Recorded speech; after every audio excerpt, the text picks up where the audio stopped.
So, good morning, everyone. I am Raghav Srivastav. And if there's one word that can make every student into a master of creativity, it's why. Why are you late to school? Why isn't your homework complete? Why isn't your hair cut? Why is your shirt untucked? Why? And I'm sure the student in all of you must have come up with some very apt and interesting answers to these questions. So, in its own strange and chaotic way, school made us more innovative. It cracked open our mind, not just for textbook knowledge, but for inventiveness, wit, and eventually curiosity.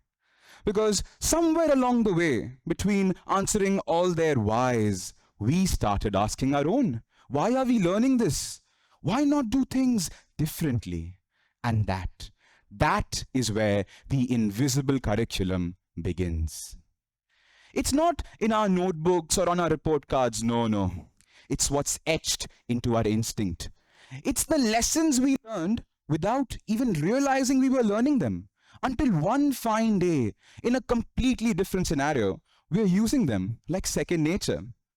Like I was when I was sitting in the audience watching a speaker go on and on with the same energy as watching a history documentary on mute. I zoned out. And I'm sure some of you must be doing the same thing to me. And I respect that. Why? Because faking attention is one of the greatest skills a student learns.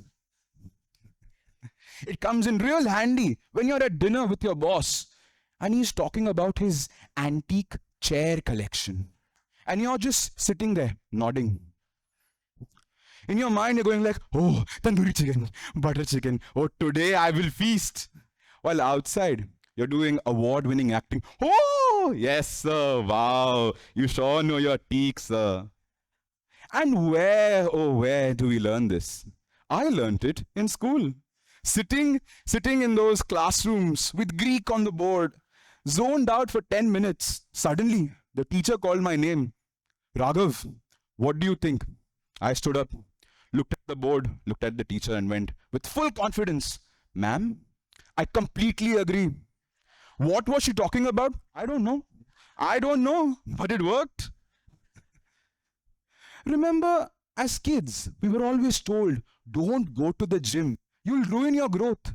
Then school started, and suddenly we're training to be Ironman athletes. Like seriously, we all know exactly how Vikram felt when he had Betal on his back. Except for us, it wasn't a ghost. It was a very real school bag with textbooks, notebooks, art supplies, lab coats, and that one random geometry box with that missing divider. And we did it for over 10 years. Every year, the bag got heavier and the steps got steeper. Once, my bag was so heavy that my vice principal called my mom. Is he even packing his bag according to schedule? I was. But talking about schedules, students have such a packed schedule. School, tuition, coaching classes, sports, sleep. School basically looked at our packed timetable and was like, oh, they don't have time for the gym. No problem, we'll be the gym. Climbing 4 floors with 10 kilos strapped on your back, core strength. Sprinting to class just before the bell rang, cardio. Holding in your sneeze while standing during assembly, discipline.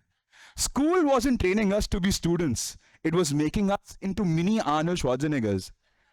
I'll be back after I drop off this ridiculously heavy bag.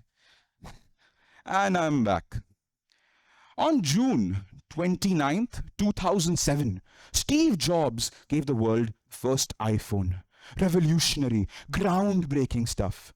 But he did something even more interesting. He gave billionaires a life hack. What was it? Simple. Go to your closet and wear the same thing every single day. And that is a little something I like to call billionaire mentality. You know who else wears the same thing every single day? Students. We do. We have literally been dressed for success since age 5, trained to be efficient, minimalist, focused. We just didn't realize We were in the early stages of being the next Steve Jobs or Mark Zuckerberg or Bill Gates. Now, training reminds me of something that most students hated: marching. Like, seriously, why did we do that? Unity. Marching taught us how to come together and do something even if we absolutely despised it. No matter how annoying or how pointless it seemed, we did it because we had to. And that was a life skill. Perseverance, resilience, and it all started with marching in school at 8 a.m. Well, school wasn't all fun and games, was it? No. Sometimes it gave us a much needed reality check. Because life doesn't always go according to plan. People can be unkind, group projects are never fair, and sometimes even your best friend will eat your tiffin without remorse. I've done it, polished off a plate of soft idlis that my friend gave to me in confidence and returned an empty box back to him. School, though a mini society, doesn't shy away from showing us that darkness exists in this world. And it gives us a gentle reminder that help may not always arrive when we need it most, and we always have to be prepared. You remember surprise tests, right? Apart from training us how to hold a pen, school taught us how to wield swords and raise shields, tools we'll need to stand tall on the battlefield of life. School made us into superheroes. And so, what are our superpowers? Time management, procrastination, time travel, aka zoning out, teleportation to class just before the bell rings, super speed in those last 5 minutes of the exam, and of course, the bottomless pit we call a stomach. But our greatest ability is the gift to sleep anywhere, everywhere. Sleeping is an art, and school has made us masters of it. Sleeping between lectures, elite. But sleeping during lectures without getting caught, legendary. Those 5-minute power naps, they were like hitting refresh on your brain.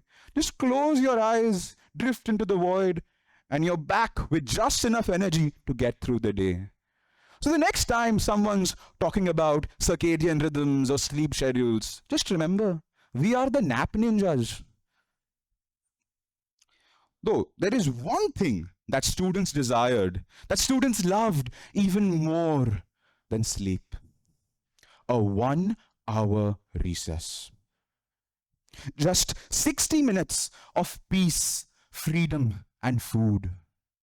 We asked, we pleaded, we begged, we campaigned, we even staged hunger strikes by not eating our tiffins, which we'd already finished in the second period.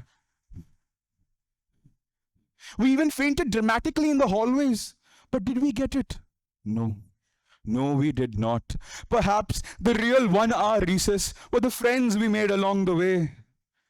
We did not give up, though. We still don't. Somewhere in the hearts of students, the dream still lives on.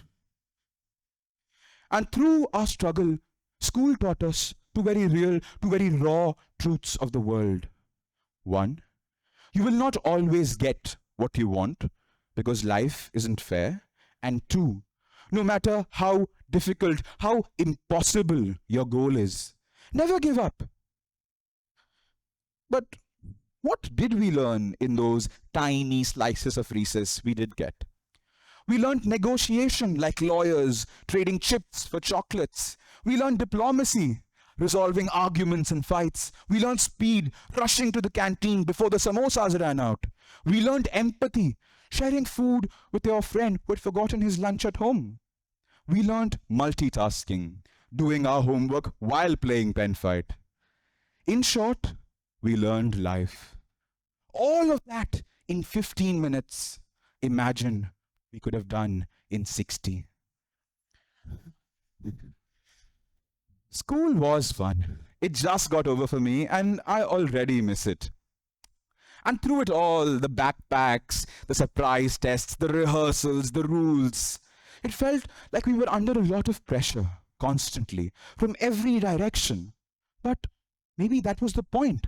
Because if science class did teach us something, it was that pressure makes diamonds. And in the words of Henry Kissinger, a diamond is a chunk of coal that did well under pressure. So maybe, just maybe, all that chaos, that constraint wasn't there to break us. It was meant to shape us. School didn't just educate us, it refined us. It tested our limits and then gave us a mirror and said, "Look, you made it."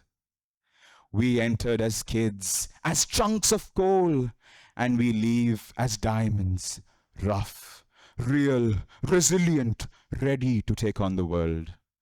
And that, my dear friends, is a holistic education. School didn't teach me everything, but it taught me how to be self-aware. It taught me how to be morally strong, how to be dutiful, how to be balanced. School didn't teach me everything, but it taught me how to meet deadlines, back my team, lead chaos, and survive in a world that isn't always fair. And that's because school didn't just teach me a syllabus.